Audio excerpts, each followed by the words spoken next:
sort of damage are we going to expect? Is it going to be 50,000, 60,000, 100,000? You don't know. Termite activity's rife. No matter where you live in Australia, the odds are termites are coming to a house near you. If they haven't moved in already. Lots of people are not getting the right advice, being steered in the wrong direction, I guess, and making a huge mistake. Termites are responsible for $1 billion damage each year, and the figure is growing.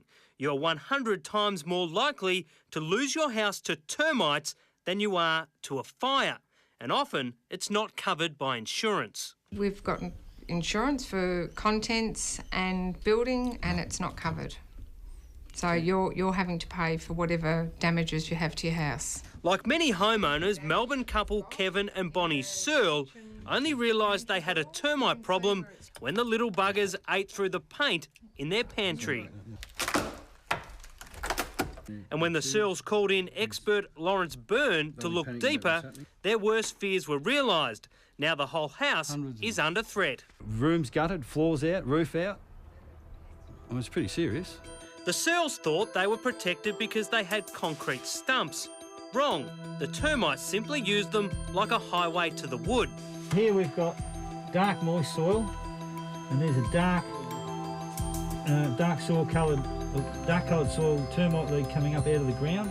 On the surface, this Sydney house looks okay, but under the carpet, it's a different story. It's disappearing in front of its owner's eyes.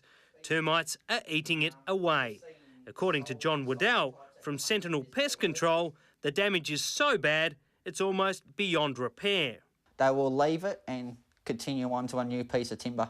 How big a problem are termites in suburban Australia? Well, termites can be basically anywhere around your home. Like, there's a tree on the nature strip. There's a termite flight hole just in there. So the termites are in this tree, just packed out. How many of them? Oh, millions of termites can be in the tree. Despite termites being found in most areas, Paul Daly from Archie Centre, a building industry watchdog, doesn't believe local councils do enough to protect residents. Certainly, I think there's a lot that can be done in the public awareness arena. Have a look at this. I can actually sit inside this tree and it is riddled with white ants. Branko Solar got sick and tired of waiting for the council to protect his home and ultimately his family. Convinced the termite-riddled trees in his backyard were ready to collapse, Branko did what the council should have and cut them down. Council was going to fine me for cutting this tree down right next to my kid's swing. There was no way I was going to leave this tree standing.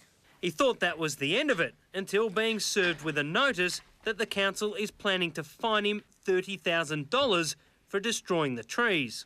We can barely afford to pay our mortgage, let alone $30,000 fine. It's just not fair. Not fair at all, what they've done to us. Absolutely terrible. Back in Melbourne, and the Searles are now paying the cost.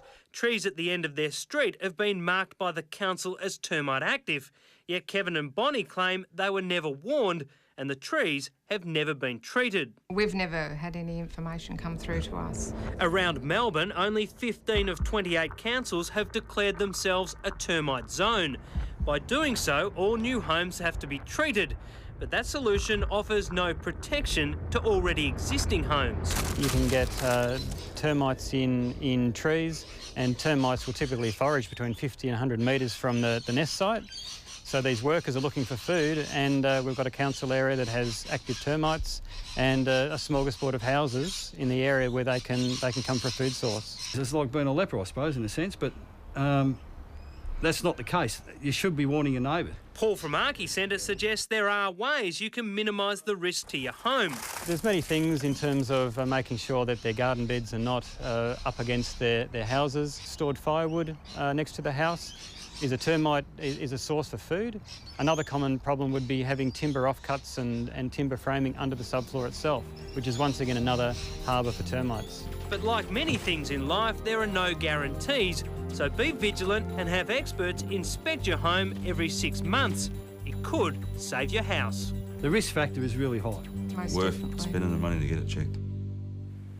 Jonathan Creek reporting. Now, could Barry Hall ever